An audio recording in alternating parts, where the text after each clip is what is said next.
Professor Hirabayashi. This is just an amazing person. The internment camps, the defiance. He was a visionary, someone ahead of his time. His legacy was not widely known until quite recently. In some ways, he's lost in history.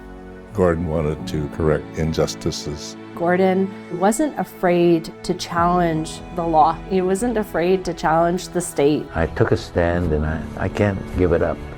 He changed people's understanding of what human rights are and can be. He was a forerunner, and the reality is we need them. We need the champions of civil society. In Gordon's words, it takes a crisis to tell us that unless citizens are willing to stand up for the Constitution, it's not worth the paper it's written on. I'm just building on the work that he has done.